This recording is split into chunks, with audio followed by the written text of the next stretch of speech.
Yes, I promise. Hello, everyone. A very good evening to you all. You're welcome back to Pedrapolos podcast, and it's another great show today. Like I promised you all, we have a special guest tonight in the house, Madam Chichi Igwe. A very good evening to you, ma'am. Thank you Hi. very much for having me. Thank you. Thank you. And nice meeting you, Tacha. Yeah, likewise. And as always, we have in the house Tiasha Kaselik Asomani. Hello. Good. It's it's a pleasure for me to have each and every one of you around again tonight. And Pedro Plus podcast, as you all know, is a home for everyone where we tried our best to tackle some issues that a lot of people are very shy or are timid not to even talk about. One, due to respect, and secondly, maybe out of the intimidation, I may be very wrong. However, but I believe that this aspect that has to do with family, relationship, building relationship outside of the nuclear family and living the best life that we could in whatever society that we find ourselves is something that is very, very important, because it is not enough to live. It is not enough, for instance, to live in Italy. I, for one, I was given birth to in Nigeria, but I moved down to Italy. And like most every other person living in various parts of the world, or those of us of the African descent in diaspora, there is something that I genuinely believe that we have more than just being migrant in whatever country that we live in. It is our it is part of our orientation to contribute to any society that we find ourselves. We cannot be able to do that if our house are not in order. So for me, this particular issue that I've been treating with my colleagues and friends since the month of February, March, I think is something very, very important. Although we are getting to the conclusion of the episode, whatever the case may be, what we have promised all along concerning this show, or the purpose of this show, is to help each and every one of you that listen or follow our podcast. We really want anyone, any of our audience, to be the best version of themselves in the world. And that's the reason why we continue to invite guests that we believe will be able to give a meaningful contribution to our discussion, and hopefully be able to give you information that will be very useful in both in your personal life, in your business, and even in your professional cycle. And with that being said, today we'll be talking about an important topic called compromise. What exactly is compromise? Is it still necessary in this day and age? Is something that I, for one, I have a little doubt about, in the sense that in the last 50 years or thereabout, we have a society, or we as a people had told ourselves that our happiness is the most important thing in life. In whatever we do, we should always endeavor to put our happiness first. And the implication of that is what we see in our life today, whereby a lot of people live with the idea of me in whatever situation that they find themselves, when it comes to their friendship, their family life, and even with their colleagues. The tendency for us to put our happiness first above everything else is what is generally encouraged in our society today. However, the downside of it is that some of us today tends to be very selfish. I don't think a lot of us compromise anymore, or if it happens that we compromise, oftentimes it is also based on our selfishness. So I do believe that this has a very terrible or bad implication when it comes to the nuclear family. And for the fact today that we have the privilege of having Chichi Igwe all the way from the United Kingdom that is joining us tonight, a family coach, somebody that has worked in this arena.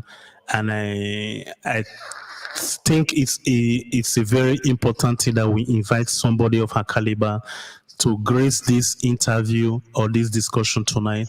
And I hope in the course of time, as you listen to this show tonight, you'll be able to get information or direction, things, suggestions, ideas that will be helpful to you if you happen to have difficulties in your marriage, in your long-term relationship, or even as a young person starting out afresh in life and still thinking or having doubt or fears when it comes to going out there in the world and making friends. I am not saying go out there and do whatever you want, be naive, and don't take a lot of things into consideration that you are supposed to do as someone that is diligent and intelligent. However, being too fearful at times is not helpful as well. We oftentimes need this little nudge, guidance, and even if it is not a direct mentorship, a mentorship from a distance by following people of the caliber of Chichi Igwe and every other persons around the world that are helping those in difficulties. These are issues that I believe today are generally categorized under mental health issue because today we talk about mental health, mental health, mental health. A lot of people even separate from their marriages, pointing fingers at mental health. Meanwhile, I believe that most of the time it could have been an issue that could have been resolved earlier on, but were not tackled, or they didn't have the guidance that could have been helpful to them, that translate or metamorphose into those circumstances that aggravate their mental health condition.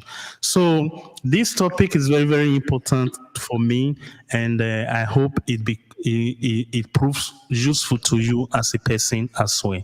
Without further ado, I would like to start the show tonight, Madam Chichi.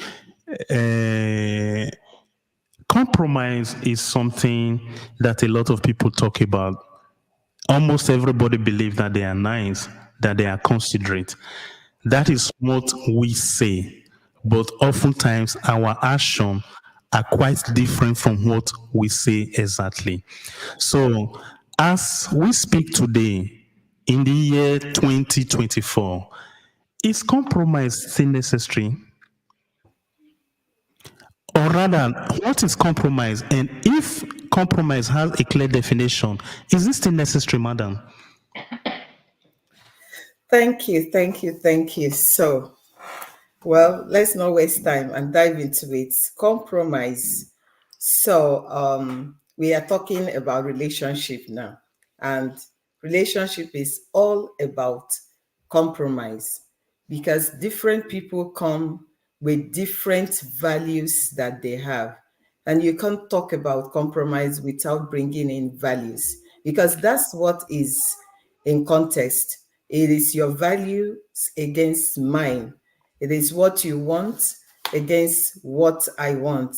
And so, in every level of relationship, compromise becomes essential. It is not something that can be negotiated because whenever it is absent, the relationship suffers. And in fact, there may not be one at that if there is no compromise. So, the compromise, if you want to give it a definition, it would be something like an invitation to come and kind of negotiate, if you like. It's just inviting someone to come to the table. Let's negotiate when solving problem. Whenever there is a problem to be solved. So we are calling each other, one person inviting the other to come and negotiate how they can solve that problem, knowing fully well that there may be differences. So if we want to tell more about compromise, we will be using examples because today things are better explained with examples so that nobody is thinking, oh, it doesn't apply to me, or there, this one, I'm not part of it. So every relationship entails compromise. And a lot of the reasons why many relationships break down is not compromising. Everybody wants their way. And sometimes they are not conscious to understand that they are actually wanting to have their way. So a lot of people are in denial. That's why when you said all of us think we are nice, yes, and that is part of why relationships break. But then, if we're talking about this compromise, why actually can somebody not want to compromise? Because that's the bigger issue. When we talk about relationship, especially the intimate relationship, talking about marriages and such, we are talking about love, and we will keep singing love, love, love. But then you wonder, if I love you, why am I putting my first, putting myself first, rather than putting you and your feelings first? So you find out that one can actually say that love is lacking, whatever love means, that it is lacking. Because if it is there the way they want to define it in their own way, then it will mean that that person, I have to give the person I'm in a relationship with a leverage. I want to esteem them higher than myself. I want to think of them first. I want to do their own first. I want to imagine what it will feel like for them, that particular action. But when we don't do that, is when we begin to escape from compromising. So if, for instance, we are planning to go to a restaurant for a date night, and you are vegan, and I can eat anything. And so in planning that, I will have to consider that this my favorite restaurant does not do vegan. So that will compromise will require that I don't go to my favorite restaurant today as much as I like there, because my partner is vegan. And if we go there, he will not find something to eat. That's compromise. But if he had invited me now to come and negotiate it, and I'm still insisting that it has to be my favorite restaurant. Oh, babe, you know how much I love that restaurant, and keep going. Then I am not compromising. And the only thing that could make me do that is just thinking of myself alone and not thinking of the other person. So compromise is very important for these reasons: for marriage to continue, for relationships to thrive, there has to be compromise. Without that, people will just be existing and cohabiting in the same house when the relationship has totally broken down.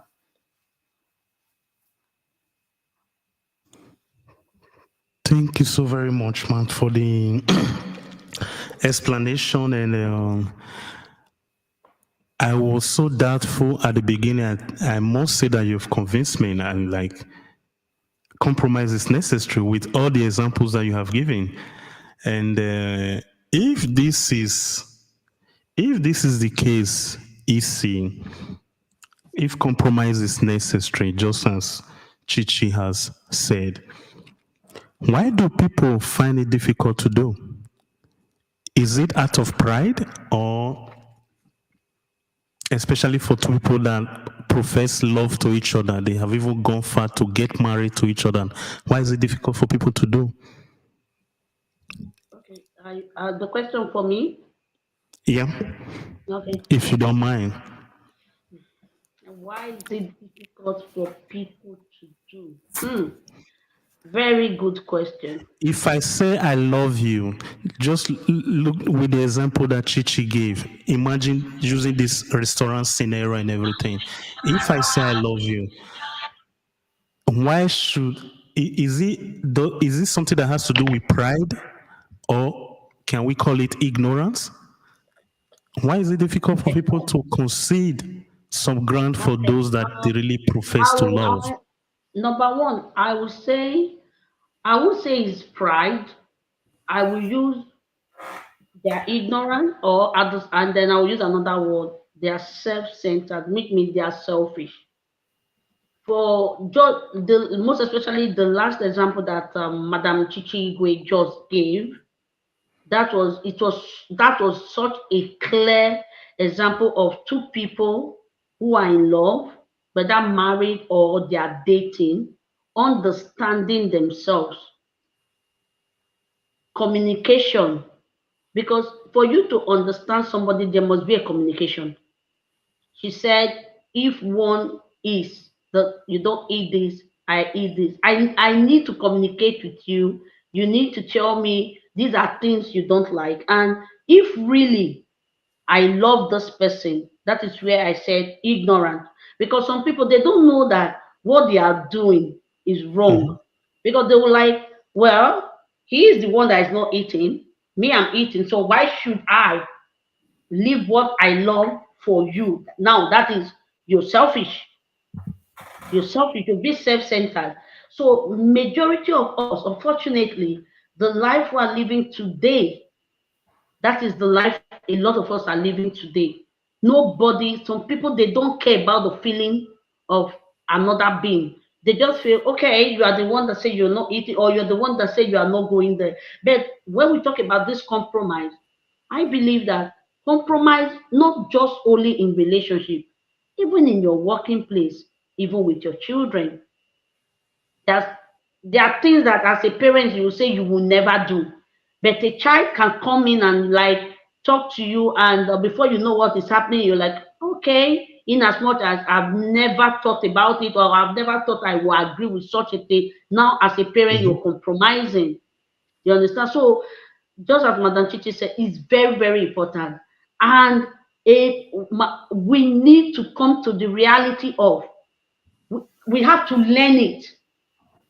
We have to learn it. I know that it's not easy, but we have to learn it. Maybe if you are a Christian with the word of God, you have to learn how to like, okay, just as I said, understanding, Yes. understanding oneself.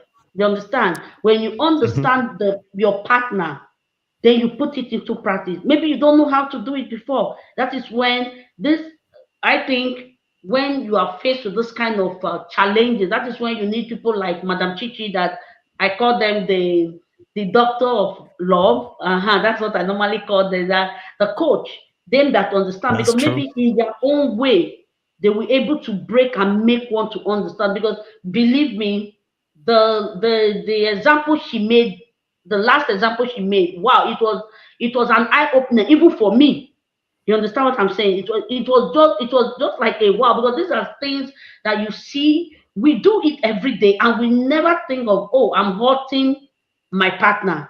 But Yes. for her just to make this example, my mind, I like, oh my God, I'm also guilty of this.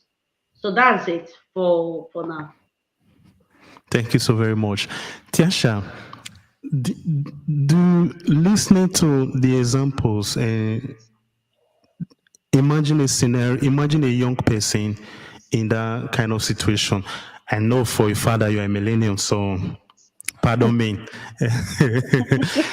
Do you think that young people understand, or rather understood, or is part of their love language when it comes to compromise, especially someone that grew up in the last 30 years thereabout?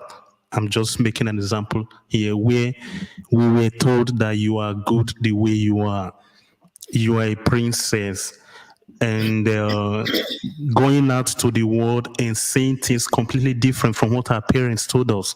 What is your take on the issue of compromise? Listening to the example that Madam Chichi just gave. That was a great, example, an illustration of how it should be, and a great example. And also, using this vegan and stuff now in modern time, we are now against it and fighting, and it is controversial. I Absolutely. see it also as an act of respect. Um, you know, uh, Listen. To say I love you is the easiest thing to do. Mm-hmm. How about showing it? That's, a whole another level. And I think that young generation, first of all, you asked me about this younger generations. I still consider myself part of them. Yeah.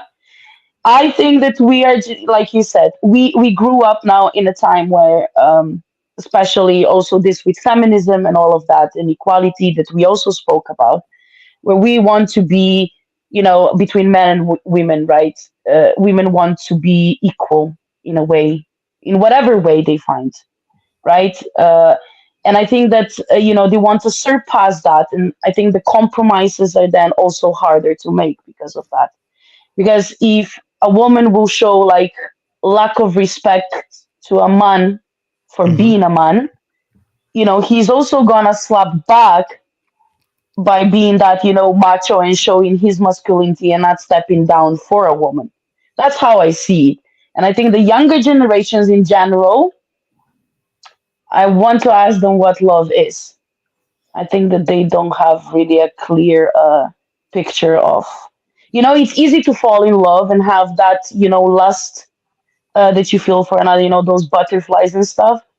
And I think that majority of them go off there. But relationships, marriages, they are work in progress from day to day. This is not just one time we fell in love, we are together, we moved in, and then everything stops. So I think that this is what we lack. That's interesting as a take, and while you were speaking, especially when you said the younger generation, in your opinion, they don't seem to understand what love is all about. I think it's somehow contradictory in the sense that looking back at things, I genuinely believe that at least the millennials and Gen Z are the ones that happen to experience the most what is called parental love in terms of demonstration. It got to a time Hmm. whereby after the baby boomers and the rest, it was a kind of a worldwide education where parents really have to show their emotive part to their children. And the millennials and the Gen Z are actually the one that experience most of these things. In my time, I'm talking here as if I'm old, and I'm not old. For anyone listening, I'm still a very young man, yet to turn 16 actually. So, so when it comes to showing emotions and everything, we grew up in a time whereby our house was like army barrack, like the police or the army barrack. You obey the last order. There is nothing like emotion when it comes to your parents. You do what you are told to do. You know your place in the family and everything. I am not condemning it. I'm not trying to say it's bad or whatsoever. What I'm trying to say is that a generation that was actually demonstrated how love should be. I am expecting that they should have done better. And Madam Chichi, did you have you noticed as well that the younger generation they have issues when it comes to compromise?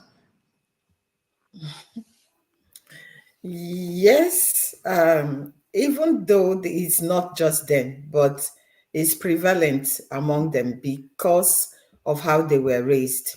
So, like Tasha said, compromise entails respect. They work together. The younger generation, they they think, or maybe they were taught to believe that everyone is equal. I don't owe you. You don't owe me. I mean, in the actual sense, you are the one that owe me because I didn't ask to be born and you delivered me. So you owe me and I owe you nothing. So that lack of respect is now manifesting in lack of compromise because Mm-hmm. they don't believe that they have to give way. They have no idea what giving way is. And they don't really care how you feel and what you feel about. Remember that we are generalizing Yes. because there are quite a few of them also, some of them that are full of respect and somehow maybe for their parents god helped them to raise them, or it is just the act of God that they became that way. Or maybe the influences around them shaped them, the environment shaped them, and they turned out differently and say act like the old school. But Yes. the majority believe that they owe nobody anything. In fact, a generation that will see someone so older than them and pay no attention and say no hi and maybe expecting you to even. So that's the kind of manifestation that we see. It is not something to be condoned, but then the system we are in, with all, they have all policies to condone it, to make it look like it is okay, even though they are not outrightly saying it's okay. But in Yes. the minds of these young ones, something already told them that it might be okay, but the system is affirming by the policies they put in place that it is really okay. And so they owe no one any explanation. How can they compromise? For example, in the example I gave, how can a Gen Z now begin to think that because the other party their needs need to be met, that they have to forego their favorite restaurant? I mean, that's not the kind of thing that comes from their To their mind. mind. It doesn't go in. And amongst them, not many think that it is necessary. But then, even when they see that their relationships are crumbling because they are not compromising, they are not being respectful, there is no mutual respect, they will still go on because that's what has been inbuilt inside of them. That's the way they were formed. So I mean, I'm not sure how we will be trying, but things are better sorted before they happen. But So the true. younger generation are the ones that also think when we get to the bridge, we cross it. And so they don't realize that not everybody will actually cross the bridge when they get there. So a lot That's of true. them get stuck when they get there. Some older generations also do that, but not many of them. So if you get to the bridge, what makes you think that you can recover things and get things done? Why don't you, from the beginning, implement the principles that work? Everything works with principles. There are principles that, when applied, you will get a very thriving and successful, enjoyable relationship. You turn around and say, let's see when we get there. And then you see a few will get it amended with a lot of scars. Not that simple, but majority don't resolve it. And so the reason we have a lot of divorce and separations and a lot of abuse going on also, because that is part of what brings abuse. When one person, one party believes that they are the happening thing, they are the only good thing that has happened to this person. Therefore, they have to take orders from them. They have to bend to them. They have to do what they want to be done because they are number one. So that's lack of compromise. And it's a lot of selfishness going on. And relationships don't thrive in such environments. So I agree with you that the younger generation, not many of them know what compromise is. Sometimes I do pity them and I think it's not their fault. And Yes. a lot of it I attribute to the system, because I believe that some parents could have managed, and because they try, but the system world we live in right now had changed and doesn't accommodate that old school life. So I agree with you. Thank you so very much, man. This is something very, very.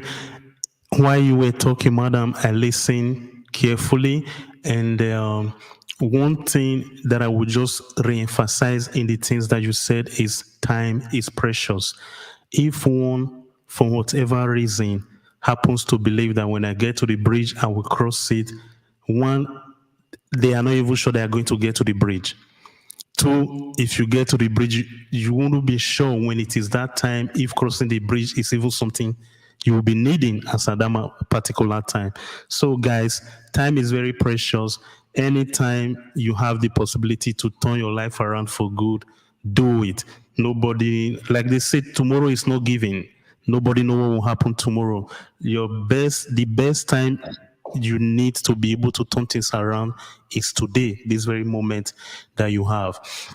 Talking of principle, madam, you use the word principle, which is something that I genuinely believe because our lives are based on principles. And in my course of job, I work with young people and migrants as well. I'm an educator by profession, and one thing that I've tried my best to at least pass down to those that have come across me is to help them to even there is this concept of planning ahead. In Italy, we call it prevedere, to see, to think ahead of what the possible thing or the outcome could be. And I happen to notice, I wouldn't blame it on culture because I have seen some of them coming from the same culture, the same country, and everything. Some of them already have what we could generally believe to be a standardized process of doing things whereby they believe that 1 + 1 = 2, they believe in structure and everything. But what I'm trying to say here, madam, is that even as an adult, many of us do not know how to live a structured life whereby we plan about doing things. I know that we just use example of younger generation, but I can confirm to you, man, with my experience, I don't have all the experience in the world, but with my experience, I can tell you with all confidence that look, a lot of adults as well do not even know how to plan. They don't live their life based on principles. Some of them, Tiasha, in one of our episodes, were saying that, look, we just tell ourselves we're in 2024. Some people are still living way back. Some people haven't arrived at this moment that we are living in. So, factor factoring into our discussion the idea of principle, and I will add to it as well expectation.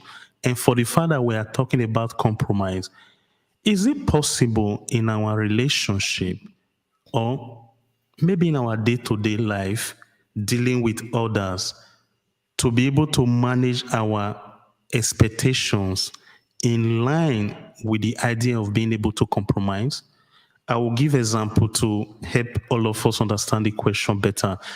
Imagine a woman, for instance, leaving her family and her country, joining her husband in a different country, coming down with a great expectation, both for herself and for her new nuclear family that she's trying to put forward. At the same time, meeting a situation that is quite different from what she expected. So, someone like that, that has given up a lot with an expectation in mind, but seeing things over and over again, not working out the way it's supposed to be, and probably her needs not being met. How can we honestly tell somebody like that to continue to compromise? Is that for me? Yeah, yeah. Okay. Yeah, thank you. Okay. Yes. So, yes, there are some times that, or in some areas, that one shouldn't compromise on. There are some values that we hold that compromising them wouldn't even make the relationship work. So in those kind of instances, you don't really have to compromise. If you have compromised in a lot of things and it is just that particular one that kind of like holds your life together and the relationship also, then compromise is finished. But we can't give examples of such such times and in such instances. But what I can say is when it's not working, you have done everything you're supposed to do. So basically, you're meeting somebody's needs, but there is nothing in return you are getting, and your expectations are going down. So someone is just sitting on your expectations and not adding value to you at all. So what can be done is to get some strategies in place. I personally don't believe that divorce and separation are the end to every problem. Yes. Is I believe that they can be remedied if the two people agree. So it's always when someone is saying, I can't, that people end up in divorce and in separation. But if they can work together, anything is possible with clear communication skills, with if they master communication, they can resolve a lot of things. So if the other person is not making it work, the one that is on the receiving end should still do one more thing, which is to get strategies, put strategies to get the other person to work. There are a lot of them, but it is no one size fits all. It's always on a case by case that we map out a strategy to implement as a last resort. And most of the time, it does work. And before the person will realize it, they are doing what they are supposed to do without even thinking about it. Now, I wanted to talk about some instances where compromise will not work. Work. Okay. So Please let's do, man. just say, yeah, let's just say that what example can I give? So let's say someone is a Christian, and maybe if I use a lady now, it will look like we are just hitting at the men. So maybe I will reverse it. So let's just say that a man is a Christian and he has these values that we know values are very strong things. There are Yes. things that make a person go on and live. And most of the values are derived from somewhere. So for a Christian now, that we know Sundays are when Christians have fellowship, that they Yes. gather. For instance, lack of an example to use, I'll use this one. So on a Sunday, is the only time the wife will need his time to do something on a Sunday morning. And let's just also add that it is not that they are sick and need care. It's not that they need to go to the hospital for an appointment at that time. Just to give an example of important things that will mean that it has to be done.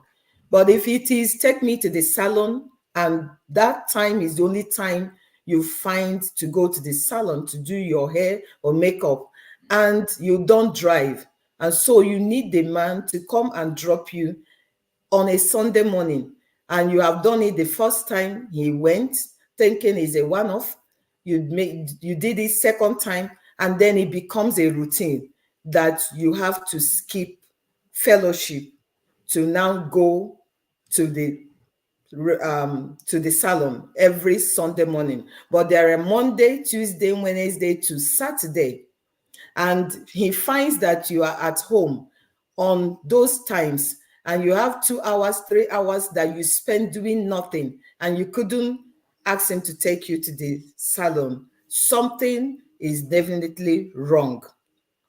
And at that time, it will not be a compromise that is necessary to be done, because even if you make that compromise, it's not going to be a remedy, because there is an underlying problem that needs to be solved. So that your compromise is only going to open a way for another demand and another expectation from that particular spouse. So you need to talk. You need communication mastery. and you need help to get to that level where you master the act of communication. And also, if you are communicating and they are not getting it, and maybe they are aloof, they don't even know they are causing a problem, they don't even know that what they are doing is wrong, you need someone to help you. You need a coach, you need a therapist, because something bigger than you think is going on. And the earlier you tackle it, the better for that relationship.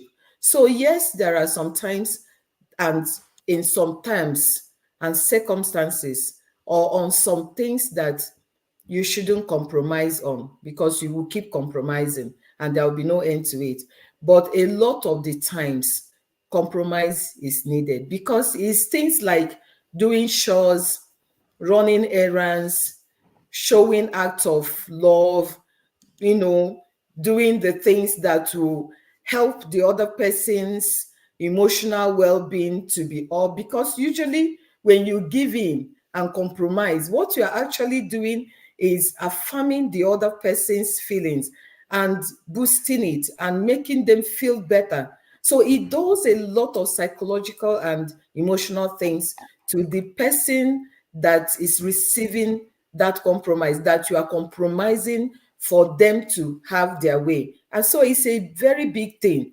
And if it's not happening, that's a disaster or a time bomb waiting to blow. But in the cases where it is compromising on your core values, then it's no time to compromise. Compromise is not what is needed at that time. It is a lot of other things. It's a lot of communication. It's a lot of mastery of things to do in terms of those that it is money, or they are not they need to learn about money. They need somebody to teach them that in whatever situation is causing that problem, that the other person is needing to, you are needing them to compromise their values. What you need is to sit with an expert in that area and resolve things, because the issue is in the relationship side, not on the symptom that is manifesting. Thank you so very much, madam. Wow.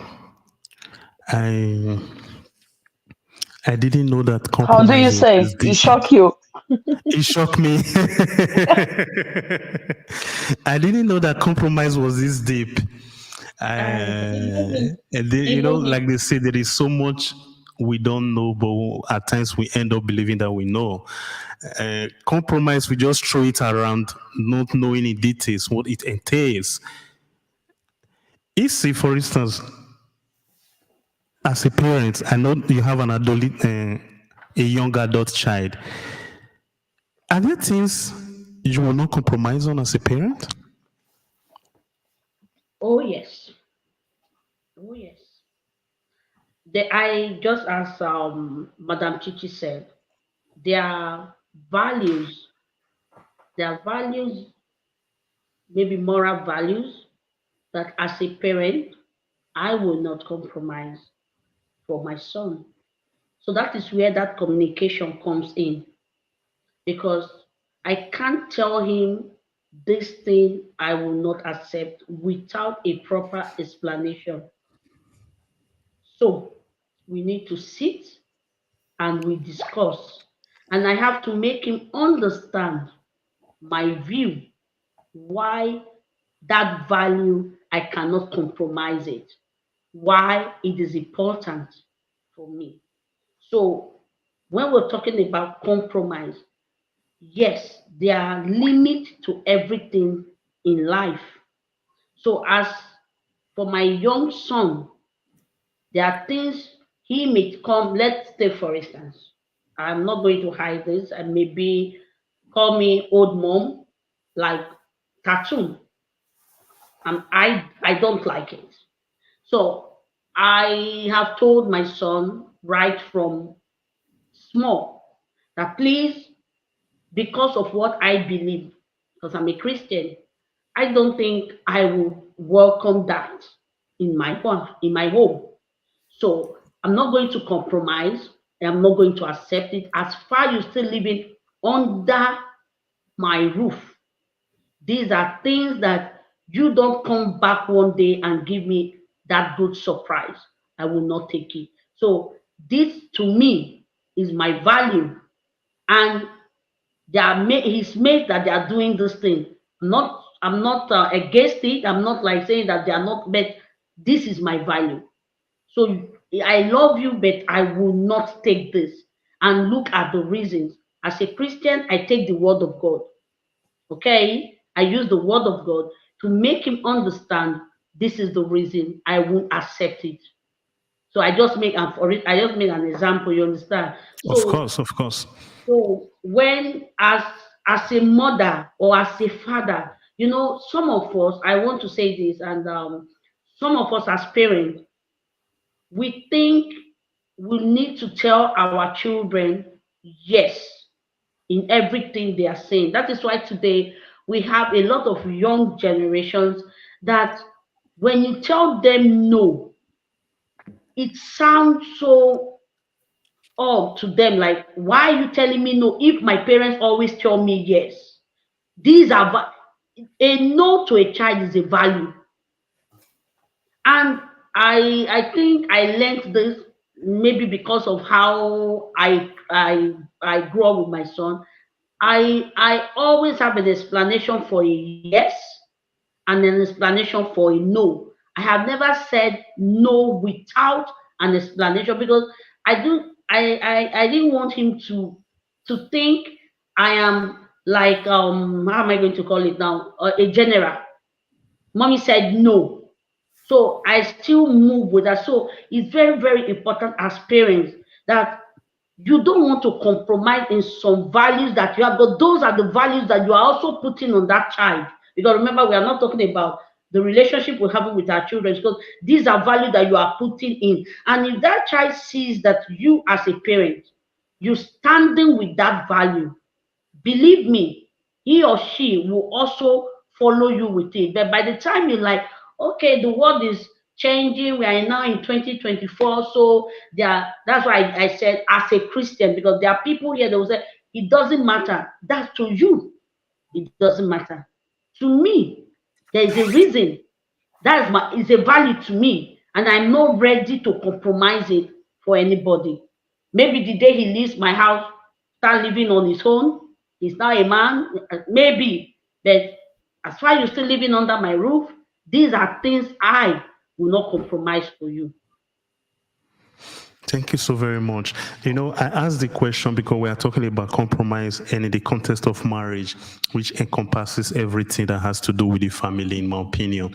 And the other side to this particular question that I would like to refer to Madam Chichi, and especially for the fact that I know I've read some research and I happen to have some experience in my city as well, whereby some men find it difficult to be at home in their house with their family due to them not being able to communicate to their wife, partner, whatever or however they describe themselves, on how to raise their children.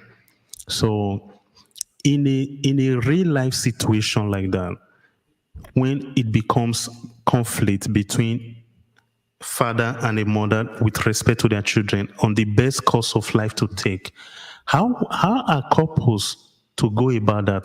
How should they demonstrate compromise in being under the leadership of either the man or the wife as far as raising up that child is concerned?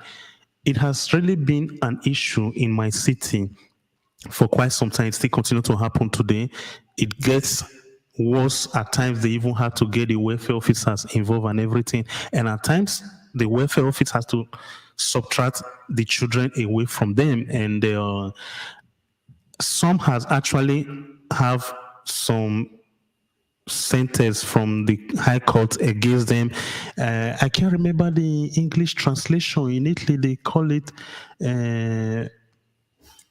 it doesn't. Okay, the best way I will be able to describe it is when someone is declared not being able to execute the role of a parent anymore.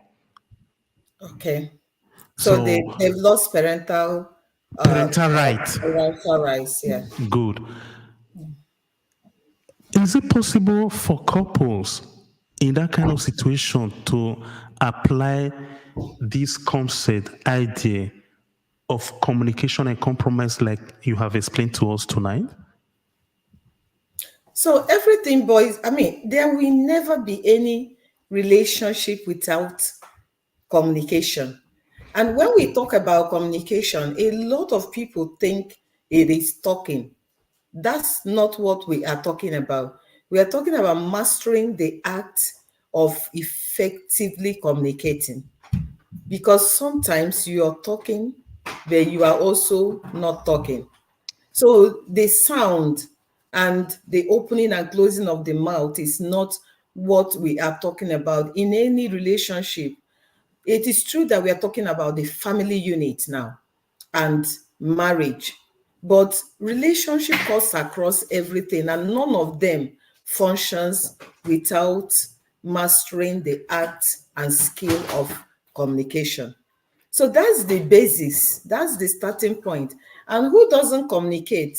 By the way, before they came together, were they not communicating? How did they come Of course. together? Isn't that by communicating? It's supposed to be so. Even though a lot of them don't ask the necessary questions or talk about the important things, they talk like, how are you? Have you eaten? Where are you? Did you sleep? And how was today? Sometimes I pity them that have that communication before marriage. But communication happens from your own home, from school, from every part that forms you. So how then can you get into marriage and it becomes a problem to clearly communicate? If you're communicating and it's not cutting across, then you need some learning to do. You need to master how to communicate effectively with that person. And it entails knowing who they are, what they stand for, their values, when it is okay, when it is not okay, when can they hear you? Because it's not all the time that we hear. When is a good time that what you are saying, they will actually hear it? So all of these things are the learnings that other party will need to do. If you master the act of effective communication, a lot of problems will be dissolved. They won't be seen. So most of the problem is not communicating. I worry sometimes when I see some people say, he's supposed to know. Isn't she supposed to know? He should have known. I thought he knew. I mean, those are common things that we hear about, and they are the killers because who is a mind reader? No one is. It is true that with the course of dealing, we master the blink of an eye, what it means, a cough, what it means, a raise of hand, what it means to that individual. But nobody is a mind reader. So it's best you communicate. Now, in the question you asked, if it is not that the children are making it impossible for the couple, then the couple should stop making it difficult for themselves. Because what they need is to sit down and kind of, by understanding themselves, decide where is this person's strength, where is this person's weakness, who is strong in this, who is weak in this area. And that's how they begin to share their roles. And when I say share, I am very careful using the word share because it Okay. is two of them that raise the children. I'm only talking in terms of strength and weakness. So they need to master all of that and be able to get to a point where if one person says a thing, that's what the other person will say, even if it's hurting them or paining them. In the presence of the children, they have to speak one voice without any form of They have to compromise that. So maybe I want him to get that ice cream, and he doesn't want him to get the ice cream. As much as it really pains me that he doesn't get it, I have to agree with him in that particular moment. And maybe later on, in the absence of the child, we can talk about why it's okay, it's not okay, what will work better and what wouldn't work better for next time. But they are supposed to team up, because once the child understands that I can get it from this person can say yes, and this person can't say yes, then it's a divide and rule. That's the game they will start playing. And that is very, very destructive. And it shouldn't. I know it happens in our homes. And some people, they didn't know when it started. They didn't plan it. It's not their wish, but it's happening. But Yes. everything that happens in our lives, in our relationship of any level, need to be resolved. That's why I said, when I counsel and coach people, I know that breakup, divorce, separation is not the answer. There are some times that it becomes necessary, especially separation. And that I see mostly in terms of abuse and certain forms of abuse. Other times it's just two people having to come together to resolve their differences, drop their guards, and know that they are one. There is no need for proving a point. There is no need of being shy. There is no need of being arrogant. There is no need of becoming the boss. There is, because to who? I mean, what you do in your house, other people don't know about it. And to be honest, a lot of people, a lot of reasonable people, I mean, don't really care about what Absolutely. happens in your house. They don't see it. They don't know because they are not looking. So what are you proving? What's the proving of the point for? It is that person that you live with, whether you are the one that calls the shot or not calling the shot. Who knows about it? It's just the two of you. In the same way that it relates to the children, what you people deal with, they don't know, because they are still forming and getting up. They've not reached the stage where they will know those things. Therefore, it becomes important that you work as a team. That's the key word, that you work as a team in raising them. They shouldn't think that this person will agree, this person won't agree, this person likes me more, and this person, oh, this person doesn't know anything. This is the one that is smart and intelligent. They shouldn't know that, because what one says is what all says in marriage. And with that, it will be a lot easier to manage the case. But then I dare to say that if you're managing the case and you have not managed your own your own relationship, which is the single unit, the man and the woman, then you cannot manage the children. The And that's children. why compromise and mutual respect and esteeming the other higher than yourself, as the scripture says, for those that are Christians, that's what makes it work. In fact, let me dare to say that no one under the heavens is able to love another person if they don't have the love of God in them. Because without the love of God first in you, what are you going to give? That's why when young people come to me before marriage, I make sure that they sort their relationship with God first of all. Because if that is not in place, it will be so difficult. It will be like running a machine without an oil. For you to be, you will be wanting to do that, but it will not be coming with ease, because what you are supposed to give, you don't have.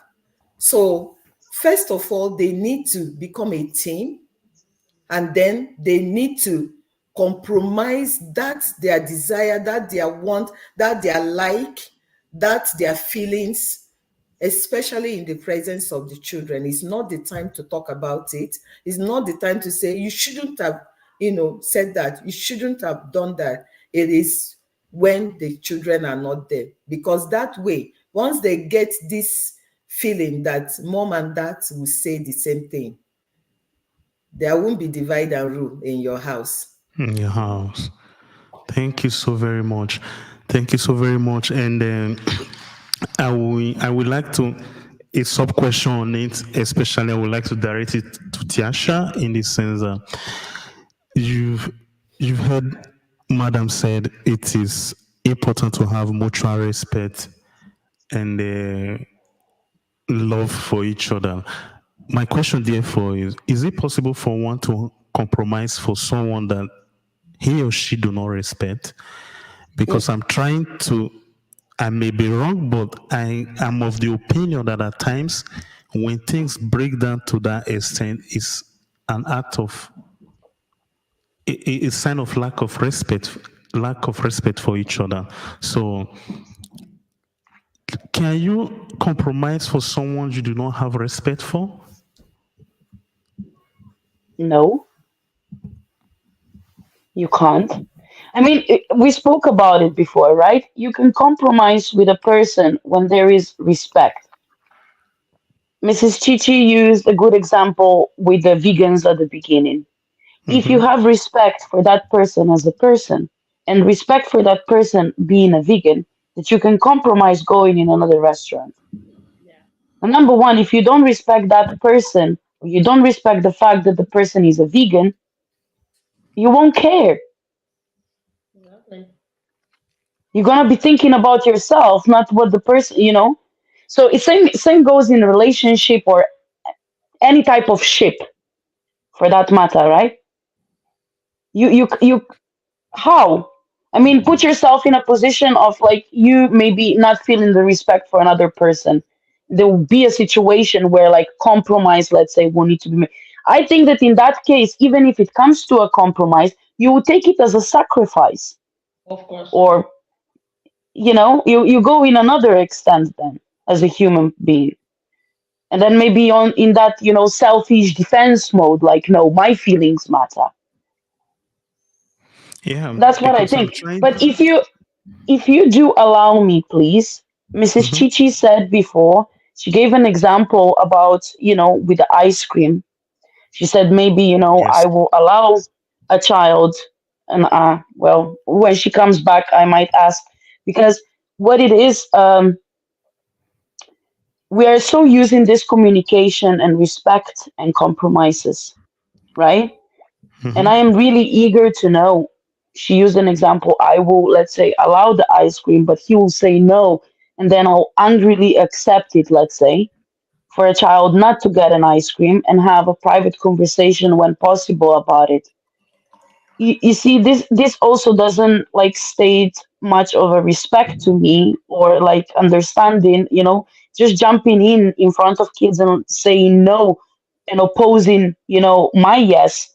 How does that also affect a child's, let's say, later on in life when it comes to compromises? In Does it fact, that's the reason impact? why I bring the idea of respect into it. I asked the Yeah. question on purpose. I'm really keen. She's back. Maybe she will be Great. able to answer now. So yeah, Mrs. Chichi, I listened to you before, and you used an example of an ice cream situation where, let's say, a woman will say, "Yes, dear, you can have an ice cream," and he will be opposing to that.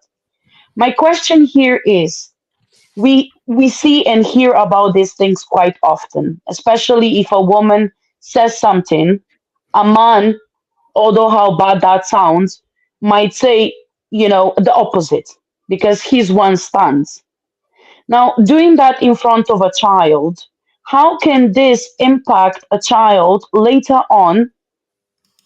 Let's say, because you also stated, that's why my question here. you also stated, there's gonna be a situation where maybe you are alone, not in front of a child, and you discuss this, opposing situation. How healthy is that for a child, let's say? Because the child only heard, for example, a no, and let's say a mother went with father's no, accepted it, but the child never heard, the conversation and the resolution of the problem because it wasn't resolved in front of the child. So therefore the question, how can this impact then, because let's say it's an often situation, or even not often, but it's something that, kids might take into their traumas and carry it within their life. What's the impact of that? I understand where you are going to, and that's a kind of what they carry over even into another marriage and start thinking that that's the norm. That is, it's normal for the other person to overshadow the other person. And so what I said about having to go to discuss it is having having this idea that is a one-off. So because it's not supposed to be repetitive.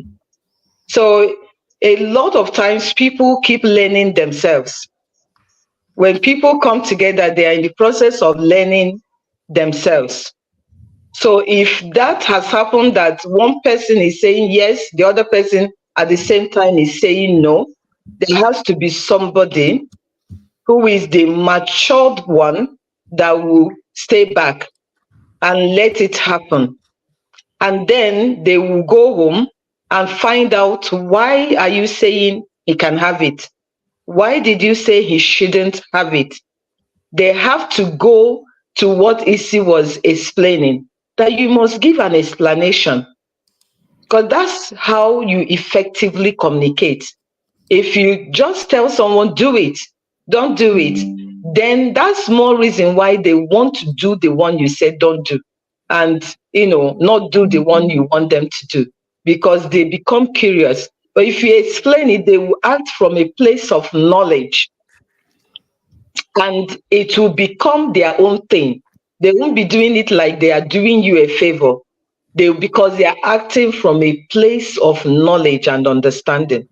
So I am aware that it's going to affect the children, but that is if it keeps happening. If a child doesn't see that again, especially if mom and dad now come to sit the child down afterwards and explain why I didn't want you to have it, or why we allowed you to have it, then that becomes okay. It's not going to affect the child. It will affect the child and become a carryover and form who they become later and remain in them until maybe therapy takes place. If it is a continuous thing that every time they are seeing mom and dad disagreeing, and that's why it's not supposed to happen. Because remember, we are talking about ice cream. Another day, they are still learning who they are. Yeah. It may become going to the football game. It may become the type of dress that that child wants to pick to wear. That this person thinks is okay, it's just a girl, that's their thing. And the other person thinks it's not okay. So it can be anything that they've not learned why the other person thinks that way. Remember that they have to be dealing with their mindsets that they come into that relationship with. And that's a lot. And let's not forget that those behaviors are already set like on a stone, which is why it is called a mind that is set. It's not something that you take away in 1 month or some of them in 1 year. And you have to work on it with love and understanding. If you want to push that it's your right that is changed, then you'll be making an error. So it's a lot of things that go on the first 5 years, the first 10 years, bearing in mind also that it doesn't end. But the first couple of years is a time of learning. For those that refuse to learn, they will think they are doing honeymoon, enjoying their lives until a child comes, until a lot of um, what is the responsibilities start coming, and then it will start opening up. The symptoms of what they didn't deal with will start showing. So what I recommend is that from before you get married, that all of these things are discussed, talked about, and sorted. If it is not a few that are left of behavioral differences, you start learning them on time. Ask questions. Why did you say he should have ice cream in this winter, in the middle of winter? Why do you think ice cream is necessary for a child of 5 years, a child that their lungs are still developing, whatever knowledge you have, for example? And then you will get an answer. If you don't, then you recommunicate until they understand that you are not querying them, you are only wanting to understand them. And then they will give an answer. If they are not, then there is a bigger problem. Maybe the person need a lot of things emptying. Maybe they need a therapist. Maybe it is they look okay, dressed up, but they are sick and they need some help. So that's the process you take from one stage to the other. But it's not supposed to be repeating. When it repeats, then the child is damaged. And the child is going to repeat it in their own relationship, and not only of marriage, whether at work, in school, with everyone in church. That's what they have, that has formed them. And that's why it is important that we as adults take that into consideration. Because nobody wants a child like that. Since we don't Yeah, of course. want that, and we are now hearing about it and learning about it, then it's not supposed to happen. If you don't know, you learn. There are a lot of materials this day. There are a lot of things on the internet. There are a lot of books. There are a lot of programs. We should be able to take advantage of those resources and learn the things we don't know. I am learning, especially about parenting, because I have had a wrong parenting style before. It's just that I wasn't there when I should have been fully there. I thought I was doing the best for the child and myself, but it didn't work out. I also know there are a lot of people that did worse than I did. A lot of people left their child for longer periods without being there, and it turned out okay. But knowing what I know today, I wouldn't have done that. And that's what learning and education does to us. So if you are not educating yourself in the things you have responsibility for, which marriage relationship with your spouse is one of them, because marriage is a responsibility, it's a commitment. It's not Yeah. just love. It's a commitment that you are making. You need to learn the best way to do that. If you're not learning, then you are planning to fail, and it's Yeah. something that will be regrettable. If you're not learning to parent, that's when you will keep arguing that it's okay to have ice cream, it's not okay to have ice cream. When you sit before someone who can teach you what it does and what is best, that's what we want, and we will be inclined to take that part. So, Thank you so very Thank you. much. It's so clear, and I hope that our listeners and whoever come across this video in the future takes this into consideration. And if you are listening to us tonight, please comment, share some questions. We still have about 30 minutes or so. So please take advantage of the opportunity that you have tonight to hear directly from Madam herself. And in the spirit of our discussion, for the father, we have explained things to this extent, and there is another aspect that I believe compromise oftentimes is abuse in our relationship. In this case, it is not that there is no compromise. There is compromise, but in my opinion, it is abuse, whereby for the fact that a partner A had done something for partner B, it becomes a demand on the other partner to show an undue compromise in when it comes to them. So my question is this actually. How do we guide ourselves against or put ourselves in check without being demanding unnecessarily on our spouse for the fact that we had done one thing or the other for them in the past? In other words, we are asking our spouse to do what we want them to do because we had done something for them in the past. So, should compromise be a form of, should I say, give and take, or a means to squeeze out something out of our partners? Okay, if that is for me, so Yes. um, it's kind of ironical that because in the first place you can't squeeze somebody and make demands that if it is made on you, you wouldn't deliver.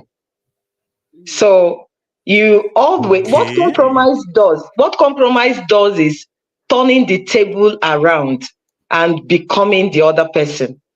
Because if you don't do that, you will not be able to compromise. If you're asking me to do something, can you do that if it's coming from me?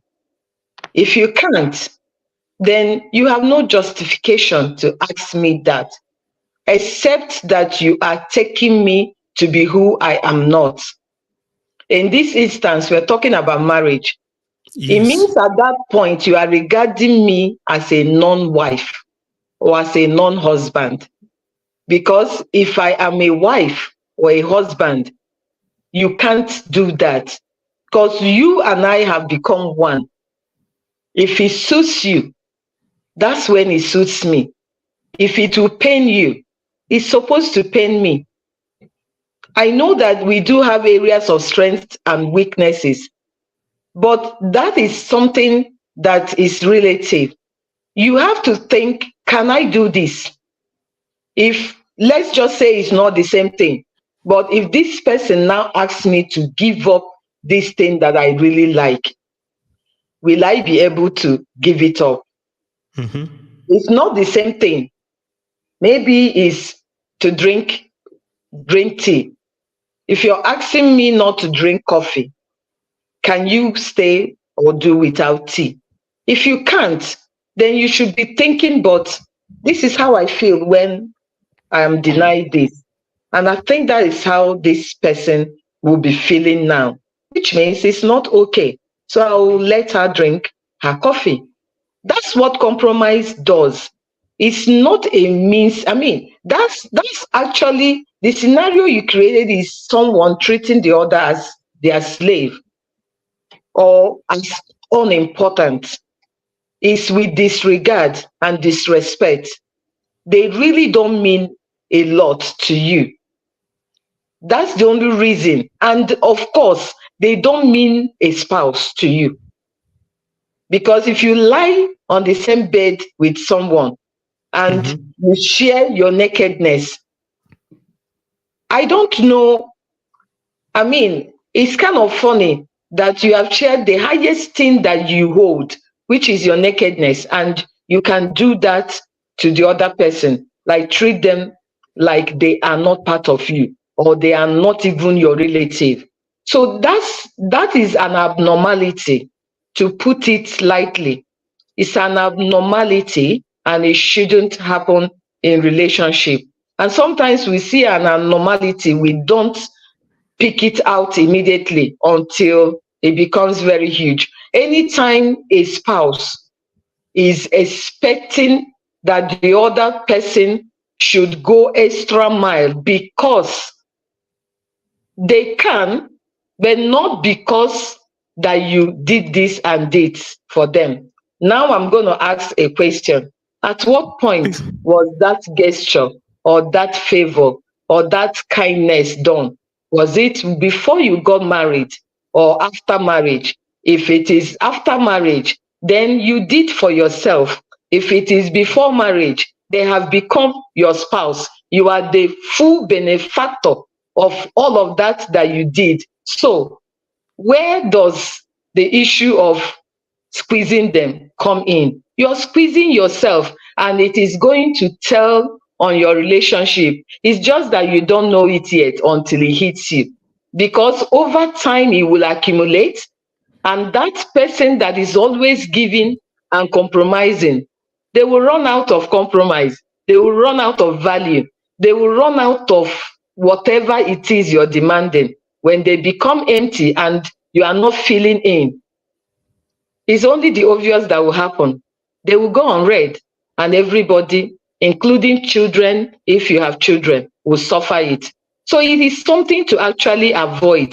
It's not a place to go at all. And for people that are undermining it and thinking, oh, I hear some people say, is it not a woman?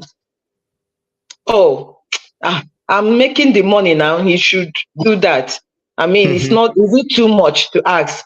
I'm the one that is making the money. And because that's the place that women abuse men.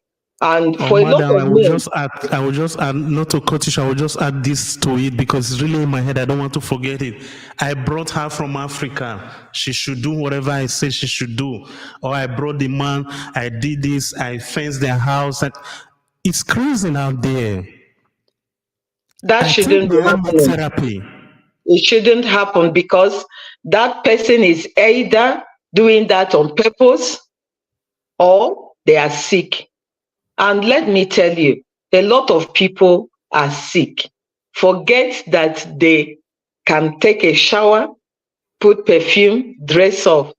They are more sick than someone lying on a hospital bed. And they need help. Yes. Yes, preach. Help.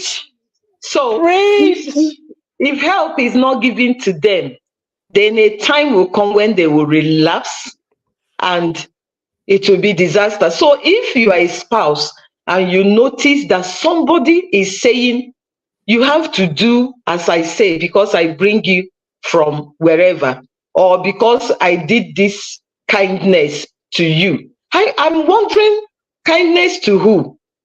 At the point we are married, what you're doing is for yourself.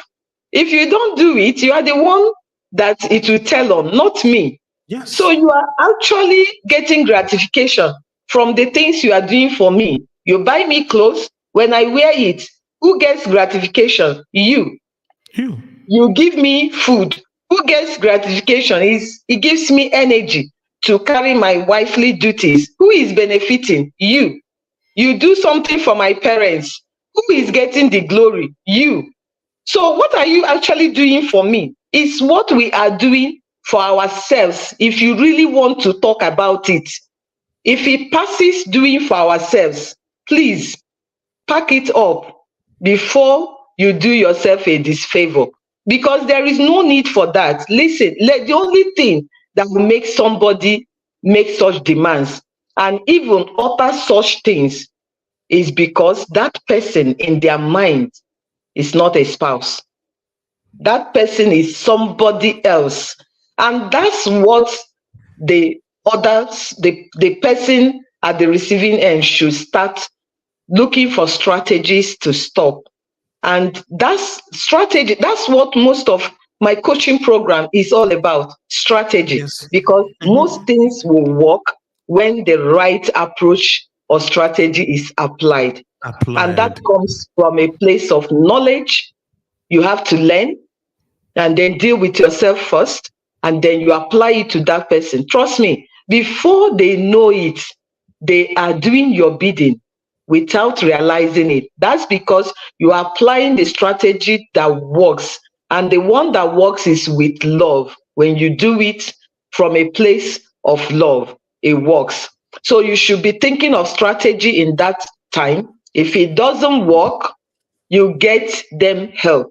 because they are probably very sick. Now, sicknesses I'm talking about may come in form of medical illness, which can be a lot of the things we can imagine. Some people have mental health problems, but they don't know. Of course, they will be the last to know that they Yes. are sick. So, and for some people, we can't forget to mention, some people, their problem is spiritual. Yes, it is true. Some people's problem, they have no idea where it's coming from. They were not there when it was done. They were not there when their life was mortgaged.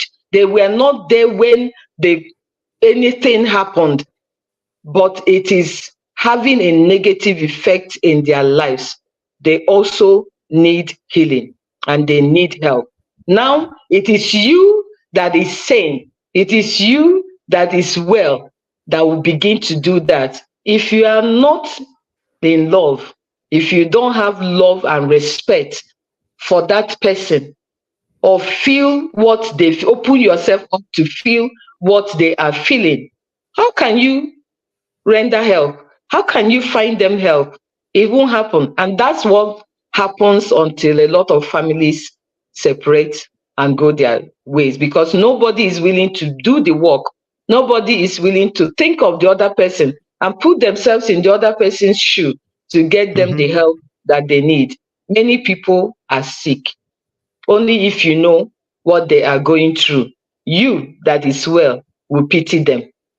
And all of those are to be sorted for the because that attitude will stop when they get the healing that they need. Thank you so very much, man. The reality out there in the world or in the country that I live in, it's quite unbelievable, and I'm happy that you explained it the way you did. And I admit tonight that majority of us need therapy. I never believed for once that there would be so much or so high of a number of those of us that need this kind of therapy.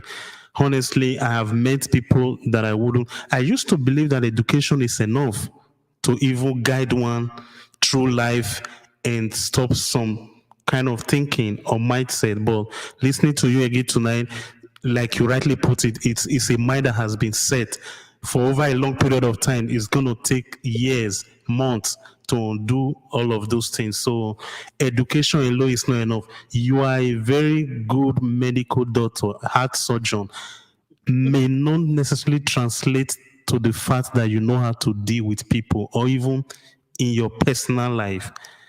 So I'm surprised that this is the way life is. I'm genuinely surprised. I wish I would be able to help or tell people what they really need to do, the idea, the importance of having therapy or having a family coach. Listening to you, madam, I must admit it for a father. Marriage shouldn't be in a problem. There should have been problem already before we need a marriage coach. I think That's what I honestly, wanted. just as as we usually have a family doctor, we should have a family coach.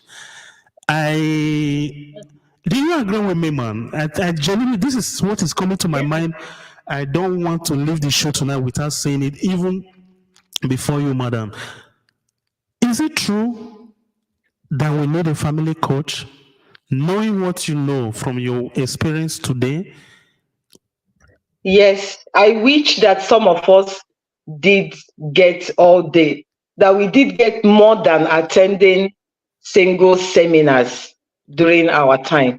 So this is the reason why that we pay very great attention to single people, especially those that are talking about marriage. So when people start talking about marriage, like dating or courtship, I mean, some people say it's dating, I call it courtship because you're already talking marriage. That's when you need to put in a lot of work, because that actually is the time to find out whether you are doing life with this person, because some people before proposal, they know not much about the person. It is that work that tells you whether that person meets with your values, aligns with your purposes that you want to fulfill in life, and all of that.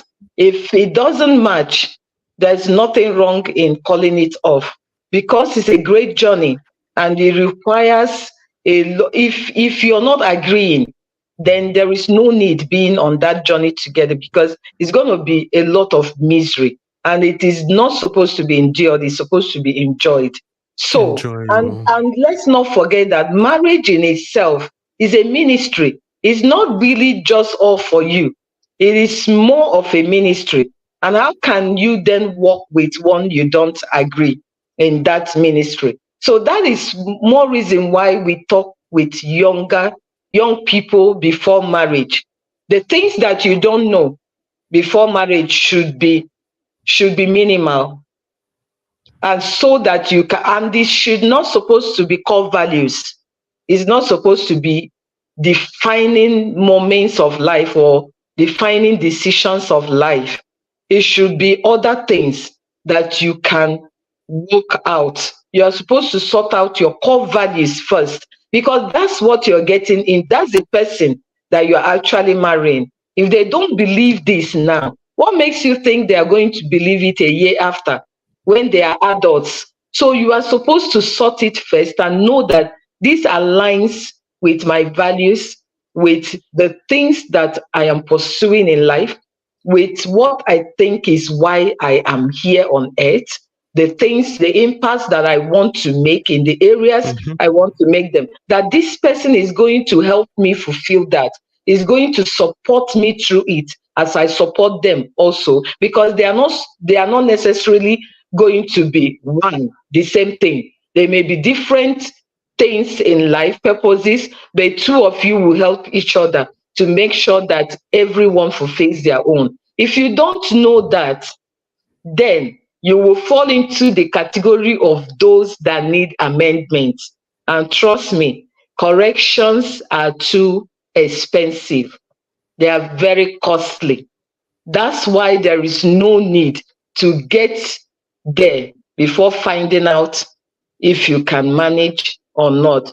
Because a lot of the times, you have lost the zeal and the appetite to manage. Absolutely. And so it should not happen. You're supposed to sort it. So you are very right that everyone, even before you reach the age of marriage, you're supposed to learn a lot. I started reading about love and relationship when I was in primary school. So my dad will receive the box from US of the tracks and the things that come with the tracks. And the books do come with it. And all the books that have to do with love, he will give me to read. I have a particular book that I still hold today that I read a long time ago. It's called Love Busters. It talks about withdrawal and deposit of love, and what happens when someone is empty, have nothing else to deposit, because the other person is not depositing any for them to give back. So I read that many years before I know what love really is. And that's what we should also be doing today. Not to give our young daughters, don't think of their age. It goes in. So let them just keep reading it and forming an opinion, thinking about the concepts, of what love and relationship is, and finding out what the experts say works, because that's really what is about. It's not what daddy said or what mommy said, because they may be telling you what they know and had been transferred to them, which doesn't work. So you should be finding out those that their own work. What are they saying? And that's the essence of reading and learning. Attend programs, attend seminars, attend webinars, attend physical ones, today, online ones. Do all you have to do. Get somebody that you will be paying. If you are a young girl or a young man, you have started earning money, include that as part of your bill to engage a coach that will be guiding you, because from that time, a lot of decisions will be coming your way. And relationship is one of them, so that you will get a clear guidance when it is time to engage in a relationship. So I agree with you that it's very important not to wait until you start having problems. And in fact, it's only women that recognize that something is going wrong. A man, if the house is not falling, they don't agree that something is wrong or happening until the house is burning. That's when they know that something is wrong. So if you are a woman, give yourself a present and make sure that you learn, because the man is most likely not to acknowledge even that there is a problem between you and him. So it is you that will do a lot of learning. And when you do, you get the strategies to get that across. Because with a lot of men and women also, some people, you need a strategy to get things across to them. So strategy is important in making Thank you things so work very much, also. ma'am. Thank you so very much. Like they say, from where we are coming from, it's clear. It's obvious. It's as clear as I don't know the best adjective to even use to describe it. It is clear. It is simple. It is simple but less understood around the world. It should have actually, marriage should actually be enjoyable. It's just that we as humans, we make it complicated. And I really pray tonight that all of all of us that are listening to the sound of your voice, man, we take these things into our heart and apply them and begin to seek out knowledge and help. I wouldn't even say knowledge here. We really need help. I think after the help, or with the help, the knowledge can come. We really have to do that. And please, if you are watching us tonight, share this video so that it will get to those that it will be very helpful to. I know that you know someone that might be going through some things in their relationship right now. This knowledge tonight will be very, very helpful to them. And I want to use the opportunity to say thank you to those that have reached out to us tonight. Swaggerhood Entertainment, he sent his greetings to us all. A very good evening to you too, sir. EC Nedbenebo of Talking with the Stars sent her greetings, and she agreed with Madam Chichi with her explanation on everything. So, in conclusion, I would like to know, I would like to pose a question generally to all of us. And when we talk of compromise, I think we have understood tonight. I mean, we agree that it is important in our life, and especially when it comes to our relationship. So the question that I have, especially when it comes to the female folks, how can one maintain his or her liberty? I'm asking this question with particular regards to my sisters out there that are married, maybe going through, maybe for due to marriage, they are out of the labor market, and maybe things are not too rosy financial wise in their life at the moment. And I know that we live in the Western world, no matter what we may tend to believe, the environment that you made mention, Madam earlier on, is important as well. The laws and everything have the way it works here. Whatever the case may be, if one is in a relationship and felt that his or her dignity is in tatters because of the situation she finds herself, how do you maintain your dignity and at the same time have a healthy balance when it comes to compromise? I'm asking this question specifically. I mean, let us give something to some of us. I don't want our show to be a battle between the sexes, men and women.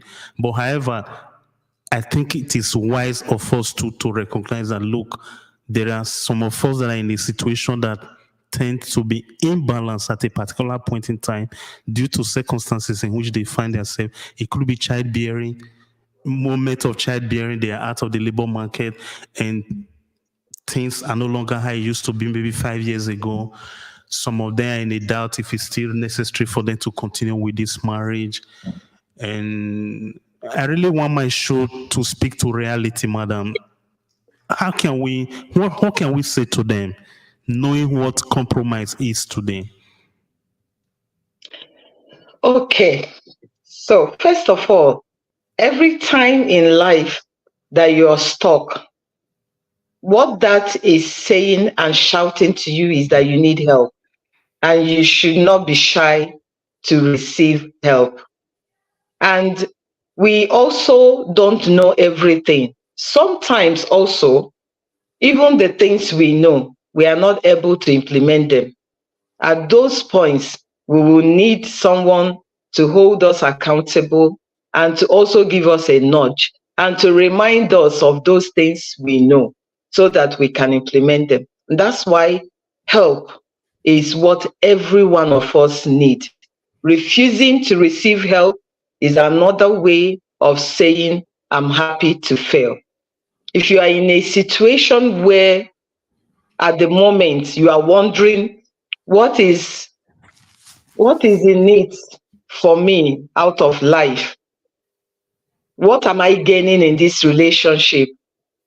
I don't see myself again. I don't even know who I am. Sometimes I make a joke like, you don't even remember what your name is. When you are in those kind of situations, what you need is help. You need to get yourself help. It can be in a form of a mentor, depending on the level of the problem. Sometimes there are problems that your family members cannot help you with. Those that know you cannot be the ones. They may help somebody else, but not you, because Yes. they know you, because you know them. In that instance, you need a professional. Depending on your problem, find the professional that deals with it. And you can't go wrong. It will cost you, but what have you got to gain if it sends you into a place that you will lose more than you're supposed to give away to get your sanity and your dignity? So most of those things will be to get help. Some people will have children and enter into postnatal depression. Some people will, have a change of job. I mean, I had worked with a manager that nearly gave me mental problem. Those kind of people exist.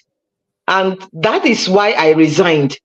Because even my doctor is already telling me, you have to stop work for now. So it's obvious, since he's not changing, that I have to change, because it is myself that I have control of.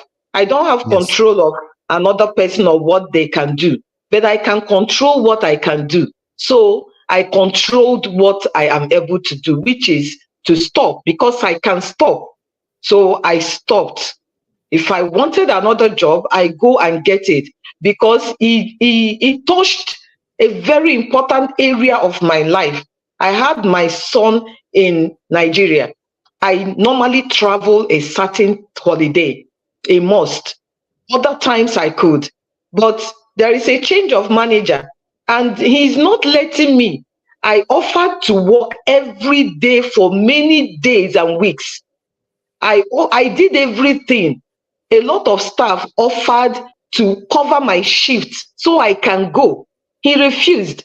So it's obvious that something is wrong with him. It is not me that something is wrong with. And that's how people sometimes have to be seeing things, rather than, have traumas and become emotionally and psychologically down, you have to know what is your own responsibility and what is not yours. You have to know when it is your fault and when it is not your fault. If you are still thinking that everything is your fault, you need some help. You need to go and resolve the issues of the past and remove some things, because when it's not your fault, it should not be your fault. And these are some baggages we carry to adulthood that we now we can afford to solve it. Why not? It is called investing in yourself. How can you buy clothes, buy food, buy shoe, buy this, buy including wig and wear, and you cannot pay a little attention to your soul, to who you really are?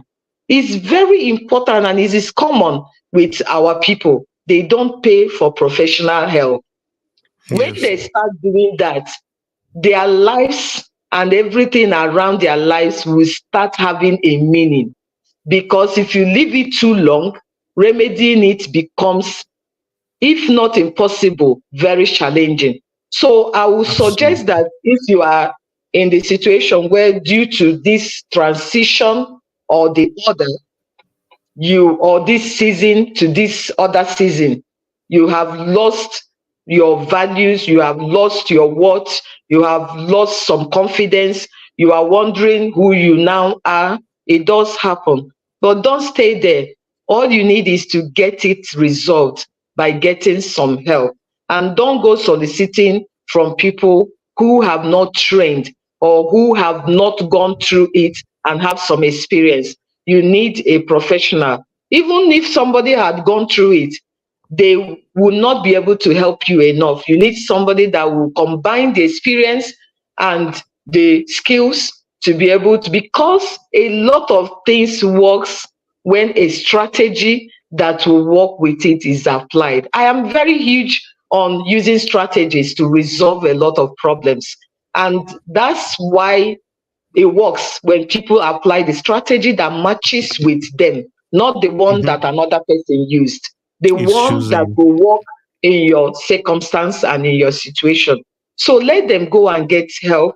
And again, talk about it, but with who? The best person is a professional to empty it with. Absolutely. And don't feel shy. Look, a lot of other people that say it's not happening to them, is happening to them worse than it is happening to you. So don't be deceived. Talk about it. You are getting yourself freedom, and nothing or nobody should stand in the way of your freedom. As you talk about it, empty it, you are indirectly holding yourself accountable and not going back to it. So, in terms of if it is confidence thing or errors or regrets, talk about them. They will leave you and you will get the freedom that you need. So that's what I would tell them. Don't shy away, don't hide yourself, don't think that is only you is happening to. No, it's happening to a lot of people. They are just not telling you. So be Absolutely. confident that you can solve it and that you can get yourself back, because it is possible. Thank you so very much, madam. The I don't know. Anyway, I think it's obvious for all of us. This is a therapy session for us tonight. Because I sit here nodding the whole time. I see nodding the whole time. I agree with the woman. I have the same mentality. You understand? I'm keep telling you. Good. You told me Thank I you need so to very much. behave, so all I'm doing is nodding. Today I I just need got to it keep, today. You're Uh, yeah, today behaving. I needed to keep quiet because I need therapy. I I'm just like it's getting everything, it's and I'm like, obvious. when I talk about resetting of your mindset, I'm just resetting some certain things, because uh, sometimes, just as she said, we think we know it. There are things Yes. we Hmm. don't know, and that is Hmm. very, very important. Having somebody like her, people that they know what they're doing. When she speaks now, even as a mom, I'm resetting my mindset. I'm just like, okay, I know the next step to take. If I have, because there's this problem, there's this African thing. Now I want to talk about. We believe we don't need help. We don't need help. We can do everything ourselves. And that is what, unfortunately, a lot of people are building broken homes. Like last week, where we talked about married women being single in their Yes. home. You're a married woman, but you're single. Such people are people that need this kind of therapy, because you are married but you are single. You are in there, you're single, you're lonely, nothing is happening. Madam Chichi talked about a lot of things. She talked about also, when she talked about communication, when she talked about you not being, because if I remember vividly, Tasha, last week we were talking about the men said, we women, we don't communicate, we don't know how to communicate. But if you go back to the way Madam Chichi has said communication, he said it is not the talking, it is not the opening of your mouth. You see, it is so deep, and I believe everybody that has listened to this podcast today, we are going home with a bag full of knowledge. I personally am going home with a bag full of knowledge, and Yes. I would love to ask this lady again to listen to her, because I need to rebuild my own personal mindset. I need to. It's so important. It's so important. Yeah. It's so I agree. important. Tiasha didn't crack my race today. Listen, John, it's because of your brother. He warned me at the beginning. He said to me at the beginning, Tiasha, behave today. And look at me. I can be tamed, you see? Yeah. That's not very nice. Nancy, It's not nice. There's a question for Mr. Chichi. Yes, I was saying that it is not nice to me because I didn't get to see the real Tasha. And that's not very nice. You denied me of the opportunity of meeting the real Tasha. Oh my God. I'm sorry, but I'm even surprised, Mother, that she managed to be, can I say, of good behavior tonight? Is that still politically correct to say? The truth of the matter is that she's okay with everything. That's just as I said. Even me, I could not say anything because I'm just like, it's like I had to rebuild. So it's the same thing that happens to her. You know, when, like last week, a lot of things were said. That last week, the men said, we the women, we don't know how to communicate. And we were there telling them, we know how to communicate. And today, I understand it in another way. Yes, it is true. But she wasn't saying both women. She wasn't saying that the women don't know how to communicate. But she was saying, all of us, yes, that's it. That you see, today's one, the communication was now all of us. But last week, the men said, we don't know how to communicate. We don't know how to tell you guys said our that men, you are the better communicator. You said you are the better communicator. You said what? You said women are the better communicator. Because they were saying we were not the better communicators. And no, what I'm trying to bring out here, that today I'm able to understand that communicating is not just you opening your mouth and you start talking. Yes. You understand what I'm saying? And she reminded me of something. She reminded me when I was doing my course. I had this professor that came to teach. It was just a 6-week course, relationship, personal relationship.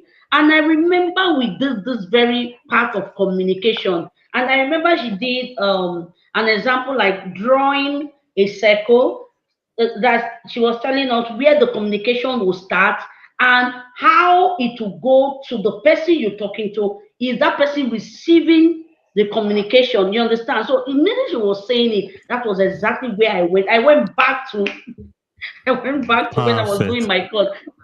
Very, very important. Thank you, Madam. I'm happy that this episode served you too the same way it did for me and every other one. You see how therapeutic it was for me? I'm totally calm. That's how good it was for me. You see? Of course, it's obvious. There is a question for, let's try to, madam, if you don't mind. Stevie Unknowns ask, as a young man and you have a particular young girl you are crushing on, in fact, you are seriously in love with, and she isn't giving you attention, what will you do? Communicate. What makes you think that she knows you're crushing on her? It's so funny because she is no mind reader, and Of the course. fact that you greet her and buy her things and has not said anything. I mean, it's when she now gets to know that this is your intention. That's when the things you do will become meaningful. That's when they will be Yes. meaning things to her. Otherwise, I mean, she's going to, for those people that think a woman should not approach a man or say their feelings to a man, if she's in that category, then all that you're doing, even if she has an idea, it will be fruitless. So talk about your feelings, get to her. She's not going to bite. Go to her and tell her that this is how I feel about you. And then don't end there. Tell her what your intentions are. What do you want from her? What do you want to happen? That's the beginning of the communication. If you can't do that, then you are doing yourself a disfavor and magic may not happen. Once in a while, by chance, it will happen. But do you want to live your life by chance? You want to live your life in the hands of chance? That will not be a very good idea. So I would suggest that the very next opportunity you get, if you like, close your eyes. If you like, cover it. If you like, however, you will gain the confidence. Go and approach her. If you also want to do it the other way, go and learn to boost your confidence. That boils down to getting help also and getting yourself a coach or someone that will build confidence in you. All of them are learned and acquired. None of them Mm. comes just naturally. You have to go and pay. That money that you are giving your father's enemy, that money that you are sending to your grandmother's enemy, and all of that, go and use it, put it together, and invest it into yourself.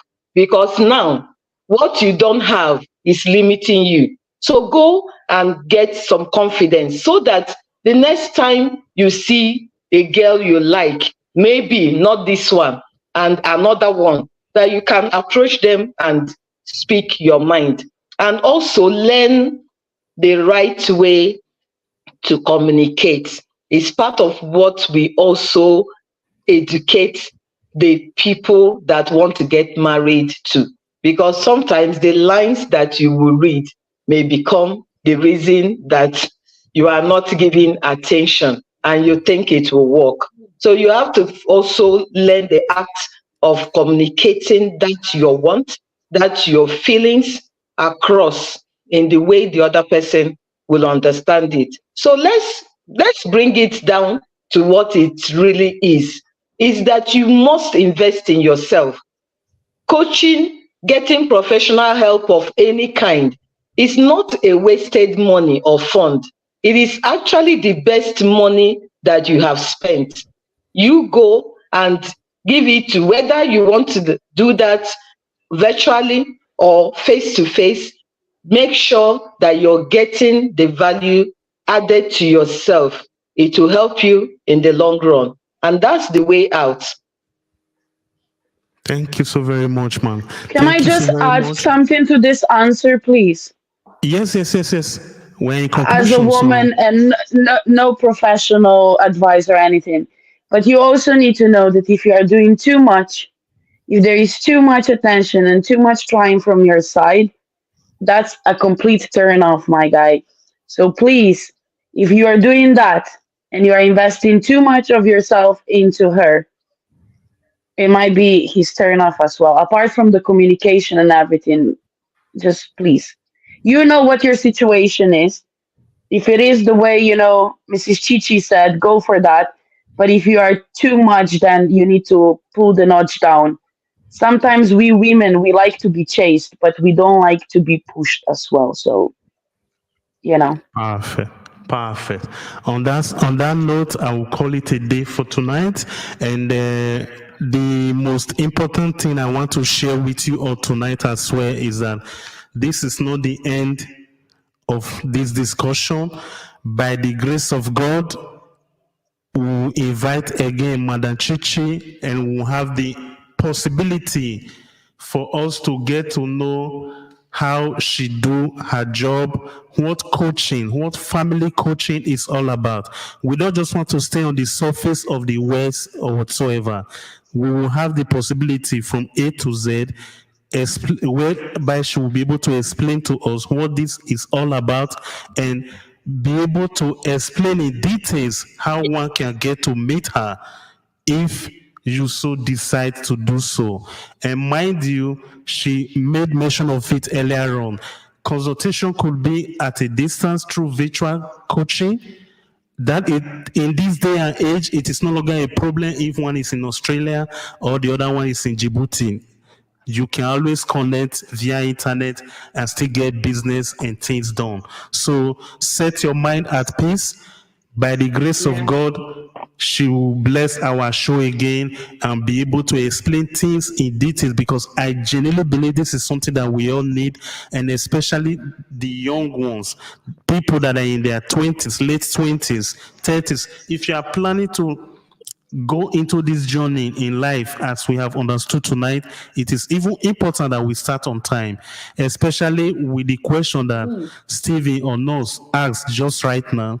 This is something that is very, very valid, and it is only somebody of her caliber that will be able to guide you in this case. So if Stevie or Nose, for instance, want to get in touch with madam, please inbox me, then I will be able to put you in contact later on. But however, when we do the next show presenting her job and everything, you know how we do our biological show, biographer, sorry, I'm saying biological. Okay, today I'll be talking. Sorry. So we'll be doing the biography show, so we'll be able to present her perfectly. She has just come today to talk on this particular topic, but we are going to dedicate a full show presenting her job and everything. So don't worry yourself, and I With believe the that. other words, we're gonna adopt her. Okay. Then we'll find a way. We'll find a way to do that. There is no problem at all. However the case is, I mean, guys, UK, I'll come. Hey, I mean, UK, I'll go and grab her. Don't worry. okay, no problem at all. I trust you. She's coming out, guys. The liquid metal is talking. So thank you so very much. Thank you so very much, Tiasha Kaseleka Somani. Thank you so very much, ECO. Madam, I have no words. Thank you, thank you, thank you, thank you. And may God continue to bless and enrich you in wisdom and in knowledge. You imparted our life tonight. I don't want you to go without us thanking you gratefully and graciously, for that matter, for what you have done for us tonight. And I I hope that as soon as possible we're able to fix a date together based on your schedule, so that we can really, I believe, starting from Stevie Ono's question tonight is a starting point. The hunger is actually out there in the world. Even as little as, Mana, you made mention of courtship. A lot of us today don't even know if anything called courtship still exists. Most of us are even so timid. I would say a mixture of timid and ignorance, because let us not lie to ourselves. We we are not living in an environment whereby we are all equal and you don't even know how we are tiptoeing. I'm speaking from a man's perspective right here. We are tiptoeing, you don't even know how to approach certain things because it is not joyful at all on the part of a man to be accused, especially in a Western world whereby you risk not being able to get a job, you risk being tagged with something that you are not and everything. So it's complicated. However, I will leave this argument for another day so that we can be able to address this because these are some of the things that some of us young men faces as well. I don't want to take your time more than it's necessary tonight, but however, this is what I will really want us to be able to present to you that we will need your knowledge and wisdom to address for us in the future. Thank you so very much, man, for coming. I really appreciate it and may God bless you deeply. Thank you for having me, and thank you, Thank everyone. you. And I also will say that anything that is complicated can be uncomplicated. So we hope that in the future we will start entangling them and making sure they are no longer complicated because there are principles, there are strategies that will uncomplicate them. So I'm so happy to be in your midst today, and thank you again for having me. Everyone that showed up, thank you for your time. God bless you all. Thank you, man. Thank you so much. And Thank on that you. note, it's a wrap for us. Thank you for watching the show. Please share it around and give us your comment in the future, whatever the best part that you feel so way about it. Bye, everyone. We love you. Ciao, ciao. Kudos.